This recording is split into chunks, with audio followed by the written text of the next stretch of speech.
A lot of pressure, a lot of excitement. What's the vibe around the preseason? In the locker room is very exciting. With this upcoming schedule, I feel like the guys are using it as motivation and looking at it as 12 opportunities to prove ourselves to the nation. Front row. Montrell, Eric Bailey with the Tulsa World. I've been asking a lot of the players, for Oklahoma's sake, they know going to every SEC road game is going to be a dogfight. What's it like playing on the road in the SEC, and what's the toughest venue you've played in so far? Man, it's tough playing on the road in the SEC. You got to come with it every time you do. The toughest stadium I played in was Tennessee by far. Just the way that the checkerboard audience, just the way that the ground shake when the fans are screaming and stuff like that, and that made it very tough for us that year. Left side, back row.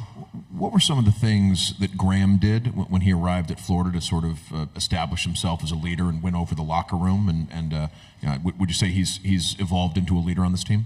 Most definitely. I'll say Graham's first year here at Florida, he kind of was not complacent, but he kind of was quiet because he just got there. But that next year, he kind of had that fire in him, like, this is not going to happen anymore. I'm here now. I've established myself in the offense, and he's kind of spoken out more and called guys out. What do you think the most exciting thing about SEC football is? Man, I think it's the stadiums, the fans. I feel like the fans make it the most exciting. Just playing in that swamp every home game, it's very surreal to me. Just knowing that all those fans are out there cheering for me. Front row on the aisle. AP Stidham, AP and Kelly, as we see it, Syndicate Radio. Montrell, you had one of your compadres leave to Georgia. Do you relish this chance to get the ball more, maybe? Ask that question again? One of your compadres left to go to Georgia, running back. So do you relish this task of getting the ball a little bit more? Oh, yeah, I expect getting the ball more coming in the future this next season. But I'm not really, too worried about it because I feel like I can, hold the load on my own and just, going out there and just making sure I play mistake-free football. Front row. Another Oklahoma-based question. Oklahoma and Texas play in the Cotton Bowl every year. Both fans from both fan bases are there, neutral site. What's it like playing in Jacksonville when you play that big game, neutral site, two fan bases? Is it just explain to me what it's like playing that game every year? It's great playing that game every year. Just knowing that, you're playing in the NFL stadium and, the game is got so big that you got to play at a neutral site. Makes it even more, amazing.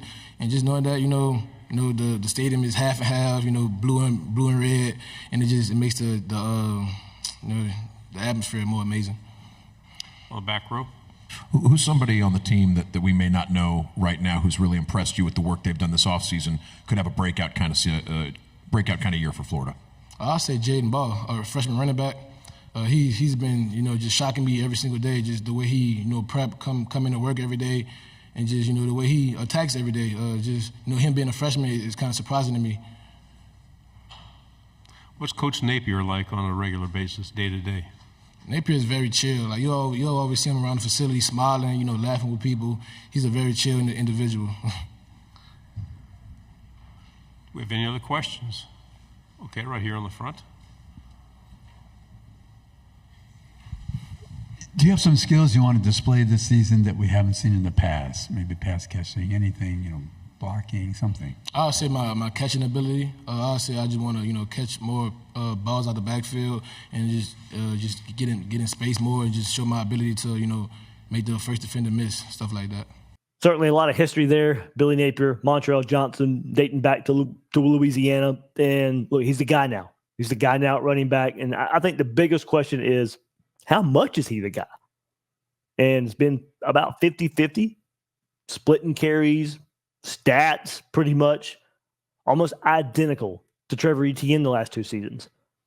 And then he has the talent to carry this running game. But now he has to carry a talented, inexperienced backfield, a youthful backfield. Florida's deep there. Florida's got numbers. Trayon Webb, Jaden Ball, KD Daniels. You got Jackson, the JUCO running back. Jacoby Jackson had a great spring game. We'll see where Cam Carroll is this fall. But there is depth. There is numbers. How much of the load would be on Johnson? Can he carry the heavier load? Hasn't really had to. He admitted last year that he had too much on his mind about the NFL, his next steps, was trying too hard, not playing the game the way he was supposed to. Florida can't afford that this season. Florida needs Montrell Johnson to be Montrell Johnson. Montrell Johnson is good enough. Don't try to be more than Montrell Johnson. There needs to be a jump. I believe there will be a jump. And a jump while getting more carries, more of the workload. I won't know if I'll call it a workhorse. I don't know if he'll, I'll probably label somebody like that, 70, 75% of the carries. I don't know if he gets that high, but he's going to get a good majority of the carries. It's going to be interesting to see what happens behind him. We have some time to discuss that as fall camp approaches, but there's going to be a fight for carries behind him. And you hear Montrell compliment how good he thinks true freshman Jaden Ball can be. Trayon Webb probably starts fall camp in that number 2 spot. I can see that number 2 spot being a pretty good rotation. Those guys splitting the carries between them. Certainly, Billy Napier likes to play multiple running backs. Will certainly play young running backs if they prove they need to be on the field. So it can work out a myriad of ways here for the running game. But Montrell Johnson is going to carry the load.